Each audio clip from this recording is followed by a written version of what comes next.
वंचिताच्या न्याय हक्कासाठी निवडणूक लढवणार। कारंजा शहरात दिनांक 31/12/2023 ला ऑल इंडिया इतिहादुल मुस्लिमीन पार्टीचे महाराष्ट्र कार्याध्यक्ष डॉक्टर गफ्फार कादरी यांची जाहीर सभा आयोजित करण्यात आली होती। सदर सभा स्थानिक महात्मा फुले चौकात घेण्यासाठी एएमआयचे पदाधिकारी यांनी शहर पोलीस स्टेशनला अर्ज सादर करण्यात आला होता। परवानगी सुद्धा मिळाली होती। त्यानंतर काही लोकांनी सभेला परवानगी देण्यात येऊ नये असे लेखी अर्ज शहर पोलीस स्टेशनला दाखल केले। त्यानंतर संबंधित अधिकारी पोलीस अधिकारी यांनी सभेचे स्थळ बदलण्याकरता आयोजकाला सांगितले। सदर परवानगी वेळेवर बदलल्यामुळे स्थानिक एमआयएमच्या पदाधिकारी व कार्यकर्ते यांना तारेवरची कसरत करावी लागली।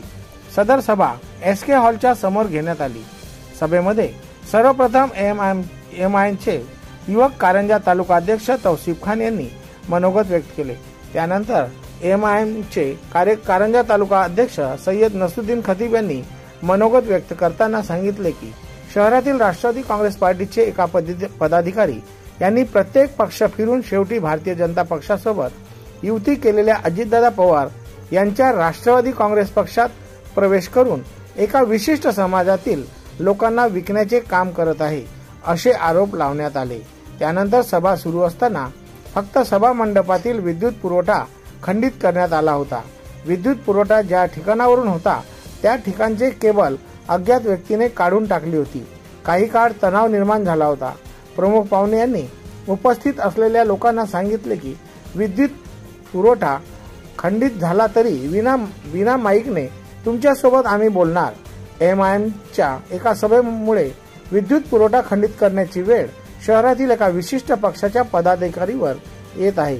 म्हणजे एमआयएम पक्षाने शहरातील लोकांच्या मनात स्थान मिळवले आहे असे यावेळी पदाधिकारी यांनी सांगितले।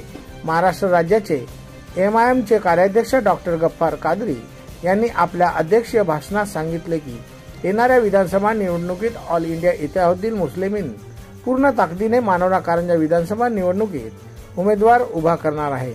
आदिवासी दलित मुस्लिम ओबीसी यांच्या न्याय हक्कासाठी निवडणूक लढवणार आहे। आजपर्यंत वंचितांना वंचित ठेवण्यात आले।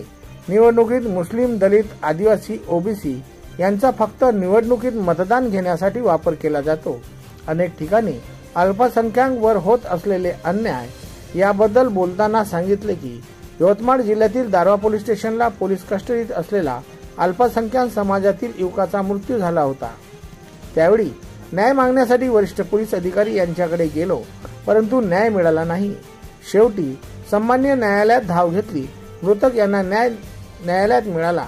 संबंधित पोलिसावर खुनाचा दाखल करण्यात आला। असे काम आम्ही आमचे राष्ट्रीय अध्यक्ष असदुद्दीन ओवैसी यांच्या मार्गदर्शनाखाली करत असतो असे जाहीर सभेत बोलताना सांगितले। यावेळी सय्यद नाजिम महाराष्ट्र महासचिव, मुस्तफा पलवान विदर्भ उपाध्यक्ष, इरफान भाई यवतमाळ जिल्हा अध्यक्ष, सलाउद्दीन भाई अमरावती शहर अध्यक्ष, आसिफ भाई अकोला, जमीर भाई अनसिंग शेहरे, काजी रफीउल्लाह, जम्मू भाई मिर्जा, असद भाई प्रॉपर्टी डीलर, सय्यद नसरुद्दीन शहर अध्यक्ष, तौसिफ खान युवा अध्यक्ष, अजीम शाह कलंदरी, अतिक खान, साबिर भाई कामरगाव, शाहबाज खान, सोहेल खान, कामरान खान, राजा खान, बिलाल खान यांच्यासह नागरिक मोठ्या संख्येने उपस्थित होते। संचालन अकराम रेघीवाले तर आभार प्रदर्शन सय्यद नसरुद्दीन खतीब यांनी केले। सुनीता मेसरे, मुख्य संपादिका, Maharashtra public news channel Karanja. हमारे नौजवानों ने हिंदुस्तान की रियासत त्रिपुरा में मसाजिद की बेहुरमती की गई थी, उसके खिलाफ एहतजाज किया।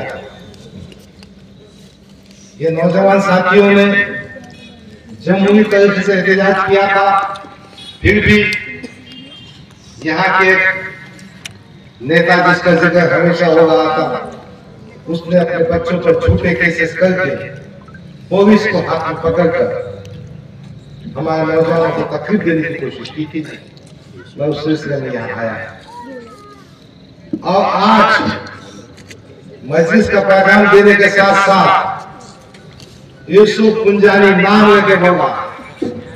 यूसुफ पुंजानी, तुमको यह कहना है कि बहुत हो गया, बहुत हो गया। हम जमहूरी तरफ तरीके से अपनी जंग जारी रखेंगे। बहुत ही कमजोर हुए गुब्बारे चंदी सांसों में फूल जाते हैं, कमीने रूज पे आते हैं, अपनी औकात भूल जाते हैं।